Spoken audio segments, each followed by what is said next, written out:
tuned in? Oh, no, not yet. Okay. We just got to give them a minute because it takes a little time. I'll put on my game face real quick.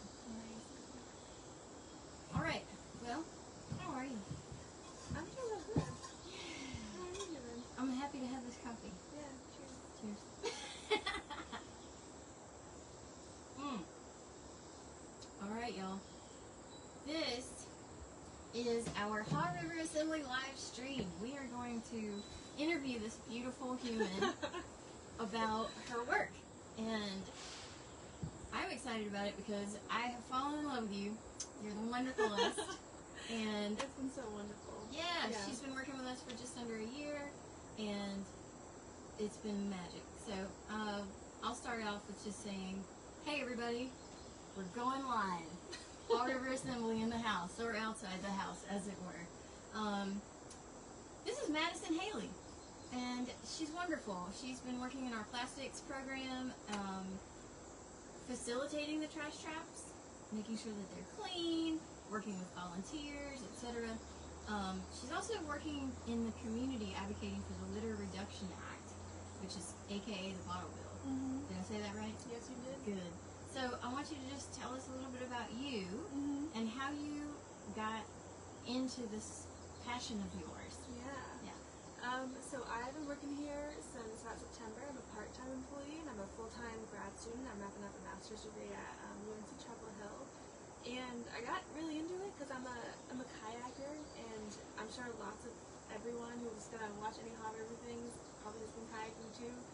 The Haw is full of plastic, and I think that really hit me, and I kind of started my own little mission of cleaning up all I could and counting and categorizing it, and then a lot of magic serendipity happened, and I ended up here. And now it's really incredible. I get to work with a ton of volunteers, a ton of people to facilitate cleaning up litter, but then also this program, which was established before I got here, and incredible with some really fantastic partners. We count and categorize all our litter, and that data is incredibly powerful. And now we're using that to advocate for legislation. We're doing some research analysis work. We're developing some big reports that you'll hear more about soon, and it just turned into this grassroots thing that we've been able to follow all the way up the chain and talk with lawmakers and researchers, and I think it's incredibly powerful, not just at a local level getting people excited, but hopefully making a difference. I think we will. Yeah! See? You can see passion. You don't even have to ask any questions. All right, so we've developed a couple of questions for this interview so that we can kind of start from the top and work our way into the depths of what plastic is all about. Because this is Plastic Free July, hashtag Plastic Free July. And we've been wanting our watershed to really include this in their daily lives. And so I'm going to ask some questions of Madison about what is that like? What is that all about? So the first is, what makes plastic a major environmental concern? And how does it impact our aquatic ecosystems like the Hot River? Yeah. I think it's really important to acknowledge that litter is not our biggest environmental problem. We have a lot scarier contaminants that we're drinking every day, and that Hot River's working on advocating for the reduction of. But what plastic is really, really powerful for is communication. It's everywhere. Litter, you've seen litter already today. It's on every street. It's in every waterway. It's all the time. And it feels local, and it also feels like a very systemic problem that we can all kind of connect to and talk about and discuss and actually have an impact on. We can go out every day and pick up litter. You can't go out every day and pick up PFAS. That's not how it works. Unfortunately. And then also, I think the conversation around microplastics has been really interesting. I think we're learning more and more every year. Right now, there's a lot of rapid progress on it. Tell us what microplastics are for those who don't know what that is. Microplastics, by definition, is any piece of plastic that's smaller than a pencil eraser.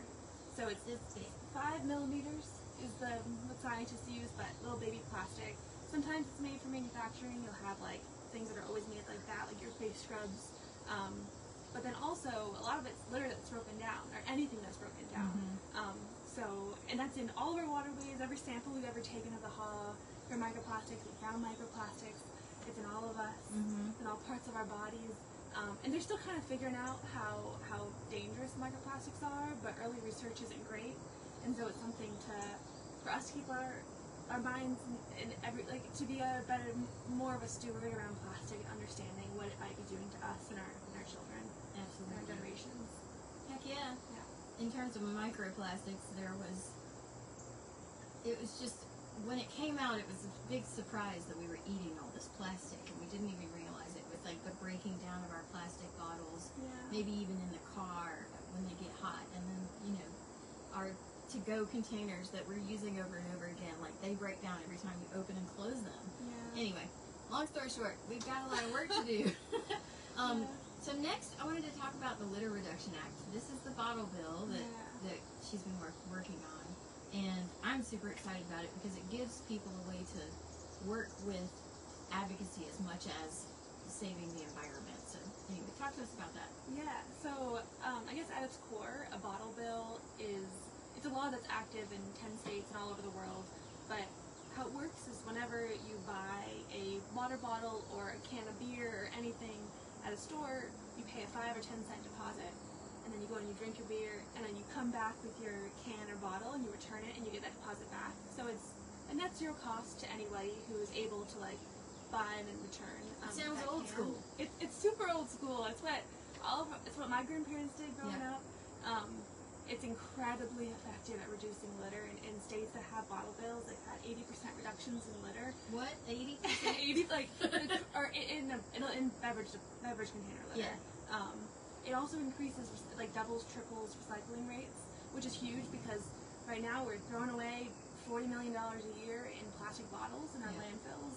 And all that can be turned into jobs and economic development, like developing a circular economy. It's like very powerful. So when you have a bottle bill, it actually creates incentive for folks to bring back their bottles and cans, and then you can actually recycle them properly, and it can become an actual circular economy. Like once you have this incentive, and it's great for so many reasons. It's great for litter, and it's great for the economy. And so I think that's like a really cool thing that we've been able to kind of. We have this big coalition of environmental folks that are really into it. Washington, Carolina, a whole big list. North Carolina, League Conservation Voters, Sierra Club, like all of these different people, tons of riverkeepers have been on board. So all the environmentalists think it's a really good idea. But then also the recyclers and also like the money makers think it's a good idea. So we think it's a really, really, really exciting way to potentially collaborate. And we may be years and years and years away, but not if you sign the petition. That's on our website. Now I have a question about this, and this was something that came up as a regular old person on our Instagram saying, like, how come this is what we're focusing on versus the people who are creating the plastic, which is a huge deal, and we wanted to acknowledge that. Could you talk about that for a minute, just like briefly? Absolutely. I think one of the criticisms, and like we love criticisms. It makes us think. It makes us have better conversations. The criticism is that it's a tax on people who want to purchase sodas and other beverages. And if you have a hard time bringing back your bottle, then if you're not returning the bottle, you are paying a fee. It's not supposed to be a fee. It's supposed to be a deposit. But it does create a burden on the consumer. And why are we creating a burden on the consumer if it's the big guy's fault? It's the plastic production. It's plastic is made of oil. So is it big oil's fault? Yes, it absolutely is. And I think that like we need to understand that this is a systemic problem. It's not our fault that litter exists. It's not your fault litter exists. It's like the systems that we're part of. But this is really, really cool. Even though it does in a way put it on us as individuals, it's a first step. It's a baby step. Absolutely. And we want to like really take into account that equity conversation, and we want to like discuss more and find ways to like make it more equitable. That's Power Assembly's #1 priority is making sure we all get to live beautiful lives in this beautiful place. And so the Paw River. And so I think that there's a big conversation about it, but in summary, it's a baby step. It's a really cool baby step. Very cool. That could potentially get like bipartisan support if we're being optimistic about it.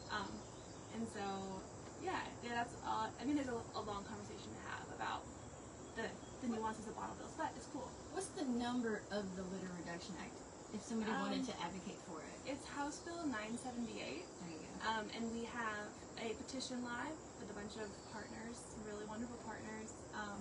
So you can sign the petition, and you can call your representatives in the General Assembly. And just like Anita said, they actually do want to get your calls. They actually really, really do. And I don't think that they do, but they take every call, and they have to. They legally have to. They legally have to read your emails. They legally do, and they like it. Like every LA, which is like the people who kind of are the first barrier between you and your representative. They're staffers. They're staffers. They're wonderful. They're so kind. They want you. They want to talk to you. They want to hear about you. They want to prioritize your priorities. They really genuinely do. And again, maybe that's optimistic, but I feel that. So you gotta start somewhere. Yeah, you gotta start somewhere. Absolutely. Yeah. All right.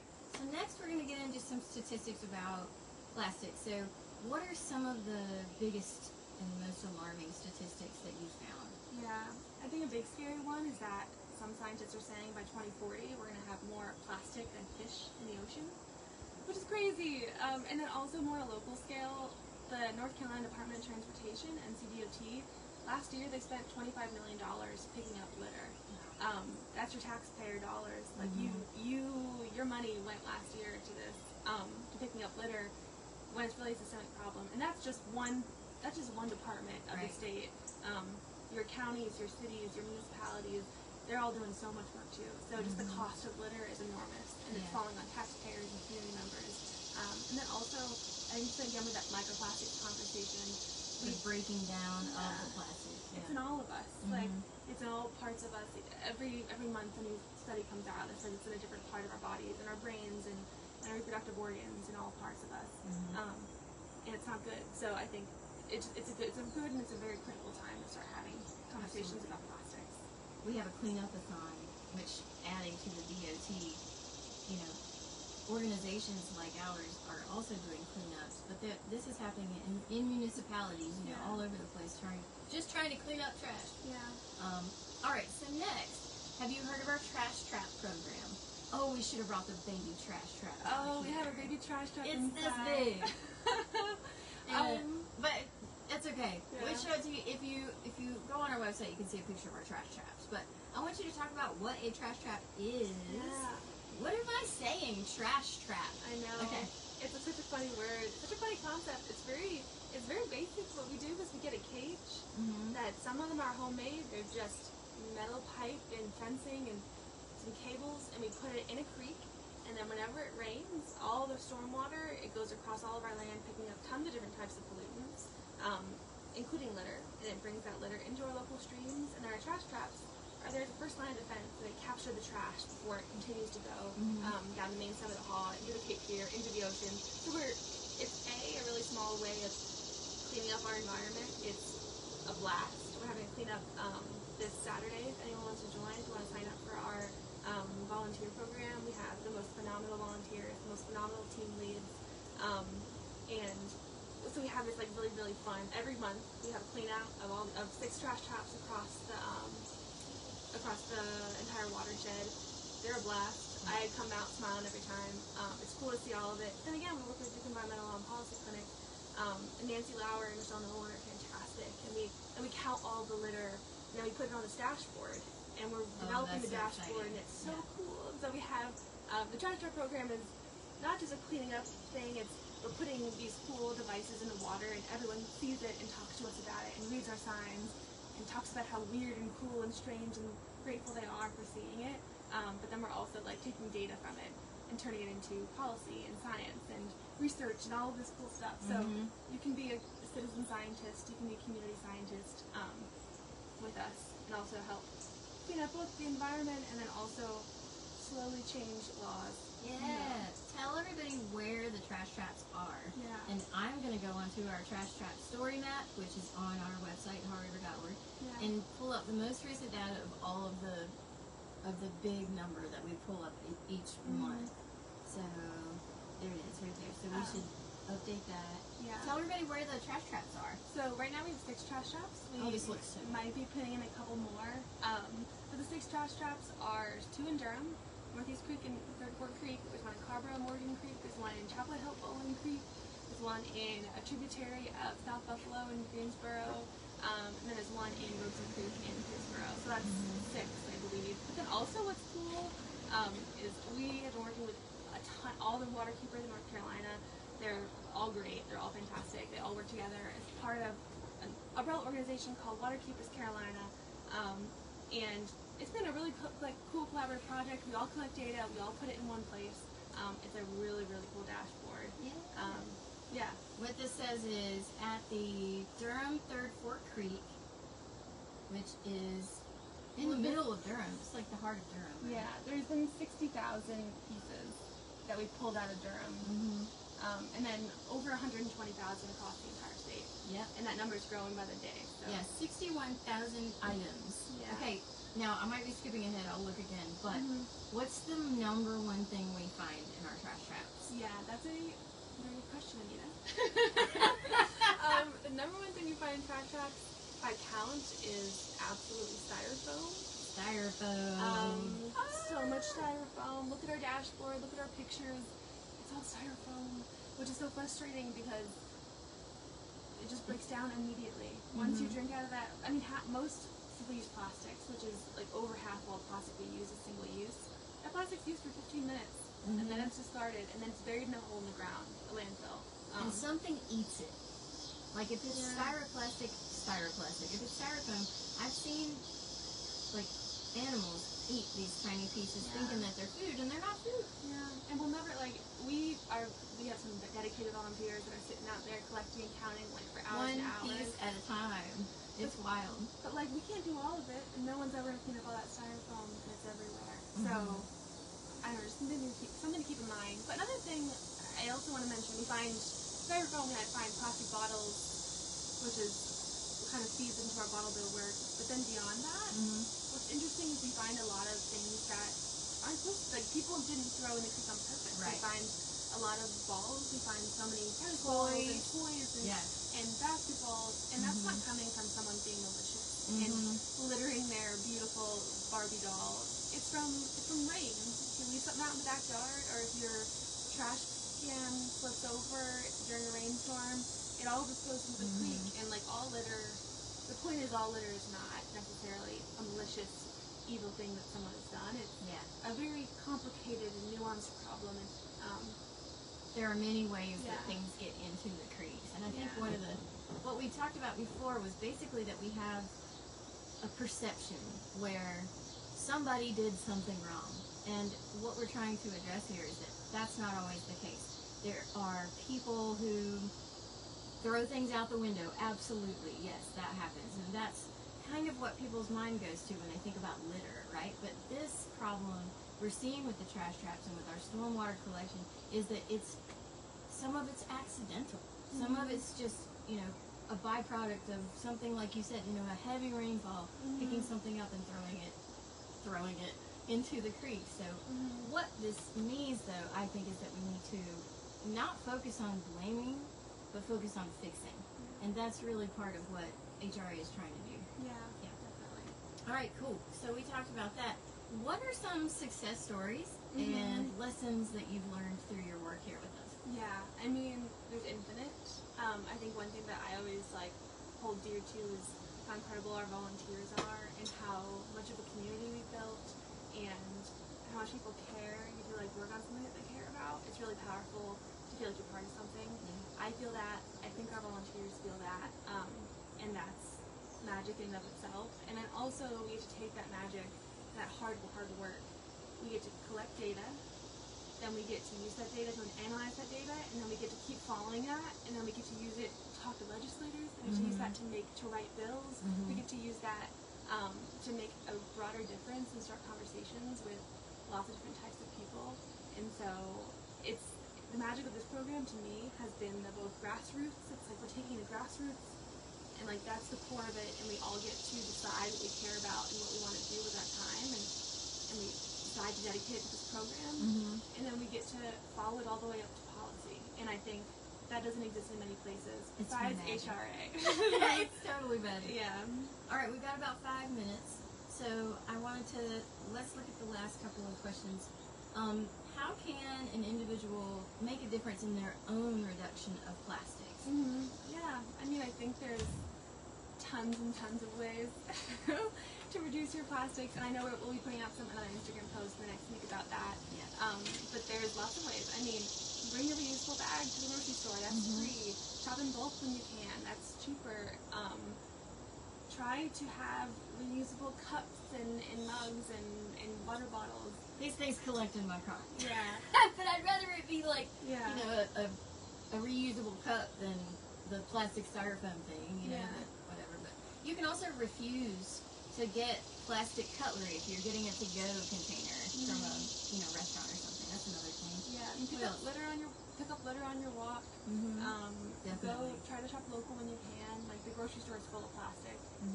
And so I know it's expensive and I can't always afford it either, but I try to shop at farmers markets when I can, or places where they don't wrap everything in plastic. But again, I don't think this is worth like sacrificing your health and well-being over not using plastic. It's all about balance, and it's all about just trying to do the best with what you can. Yeah, and prioritization. Like, I think one of the coolest things I stopped doing, which was the plastic bags in the produce section.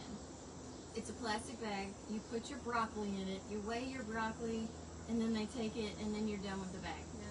Like, you could take one of the old grocery bags that you had from last time when you went to Food Lion, and then take that and put your produce in. So just one little thing like that can make a big difference. So. And recycle. A lot of people think recycling doesn't work, and there are lots of problems with the systems of recycling. But the things are recycled, and you should recycle them, and you should try to make sure they're clean as you can, and try to read the little paper that the recycling, the waste management organization that picks up your trash has probably given you, and they'll tell you exactly what to recycle and how to recycle it. Please recycle. Please don't think that it doesn't go anywhere, because it does. Yeah. It's not perfect, and there's problems with it that need to be solved, but you can still recycle, and we all need to be recycling. Yeah, you can make that baby step. All right, the last thing is, how can someone get involved in this weekend's trash trap? Well, we're having a trash trap clean out this Saturday, July 27th, from 10 a.m. to noon at 6 different locations, hopefully one near you. There is a sign-up link in the description on Instagram, I'm sure on Facebook too, on our website. And you can get all of my emails if you sign up in the next couple days. I'll make sure that you get those emails to invite you. Or just get on that email list so that you get all of our trash trap requests for all the volunteers. We typically have them on the last Saturday of every month, and we always need volunteers, especially in Durham, but really everywhere. And you should all be involved if you can, or clean up wherever you are. Do whatever you can, whatever's best for you, whatever suits your lifestyle. Thank you so much for getting on here with me. Thanks you all for being a part of this, and you know, being passionate enough to sit and listen to two humans talk about trash for a little while. Pretty cool. So we've got 10 to 12 this Saturday, trash trap clean out all across the watershed in our 6 different locations. You can sign up via our newsletter to learn where they are. You can email us at events@hawriver.org. Hannah will get back with you and find a team for you wherever you're closest with. And if you have any questions about plastics, you can email us and we can answer them as much as we can, and we'll do our best to help out, because this is a program that really is transformative in our community and has grown tremendously. We want these things to be self-sustaining, where that our volunteer groups are, you know, seeing a big difference in the community. So, anyway, you rock. Thank you. Thanks, you guys. Thanks, you guys. Thanks for tuning in, everyone. Yeah. See you next time. Bye.